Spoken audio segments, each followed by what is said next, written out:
এই যে সেই বিখ্যাত গর্ত যেখানে অনেক অ্যাক্সিডেন্ট হয়ে গেছে, নিজের নিজের পকেট ভরে এরা। সূর্যপুর থেকে কানকি যাওয়ার সময় যে আমাদের ন্যাশনাল হাইওয়ে আছে, মানে তার অবস্থাটা মানে না দেখলে আপনার বুঝবেন না। যারা বাইক নিয়ে আসে তারাই কিন্তু একমাত্র এই অসুবিধার কিন্তু মানে দুর্ঘটনায় তাদের, যে কত বড় বড় গাড্ডা রয়েছে, ঠিক আছে।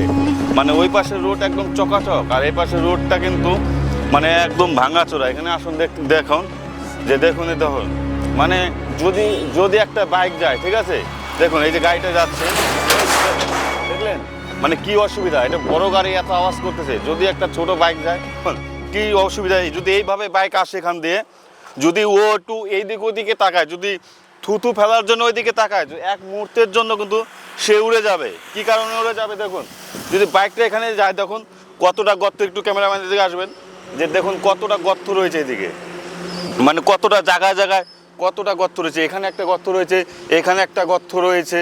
মানে এসব কি মানে যদি বাইক আসে কিংবা টোটোওয়ালা আসে, যদি এর উপরে একবার চড়িয়ে যায় গাড়ি, ওর কিন্তু আর পড়া ছাড়া আর কোনো রাস্তা নেই, সে পড়বেই 100%। দেখুন এই যে একটা বাইক গেল, এই যে বাইকগুলো যাচ্ছে, বাচ্চা কাচ্চা নিয়ে যাচ্ছে, যদি তার চোখের পলক যদি এক মুহূর্তের জন্য যদি ওই দিক হয়ে যায়, তার যে কী দুর্ঘটনা ঘটবে সেটা একদম বলাই মুশকিল। যাবেন তো একটু, দাঁড়ান। কোথায় বাড়ি আপনার? কোথায় বাড়ি আপনার? রামপুর। মানে এই যে রোডের এরকম সমস্যা কতদিন ধরে আছে? এই তো রোডের সমস্যা মোটামুটি 2 মাস থেকে আছে। 2 মাস থেকে আপনাদের অসুবিধা হচ্ছে না? খুবই অবস্থা হচ্ছে। এরকম মানে আপনারা কিছু বলতে পারেন না যে আমরা কাকে করবো, আমরা কাকে জানি যে আমরা করবো? ওই পাশের রোডেও তো একই জায়গায় অবস্থা, মানে জায়গায় জায়গায় মানে জায়গায় গর্ত আছে, খুব গর্তা হয়েছে, খুব খারাপ ক্ষতি হয়েছে।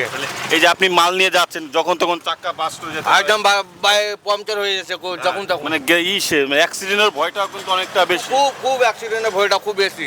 কতদিন ধরে এরকম সমস্যা হচ্ছে? কমসে কম 1 মাস দাঁড়ায়। 1 মাসে? কি ঠিক হবে না কি? কি বলতেছে, আমরা রোডের একদম খুব পজিশন খারাপ। এই রোডের এরকম অবস্থা কেন? আর এরা তো কাজই করে না, এরা আদাবিদি কাজ করে রেখে দিচ্ছে, খুঁজে কোনো কাজই করে না এরা।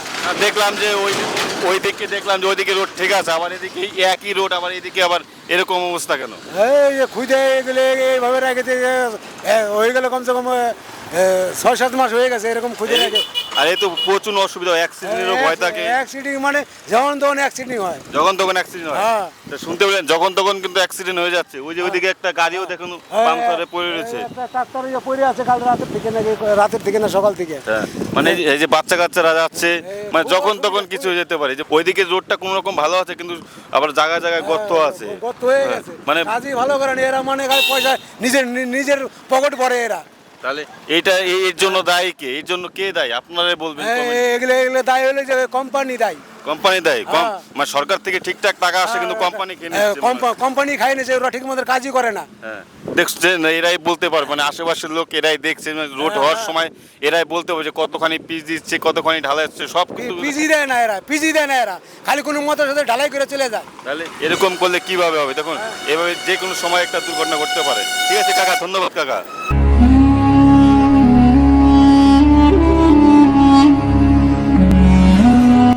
ন্যাশনাল হাইওয়ের ভিতরে এত বড় গর্ত, মানে ভাবাই মুশকিল। মানে রোডের এত সমস্যা, মানে সমস্যার উপরেও সমস্যা। তো ধন্যবাদ।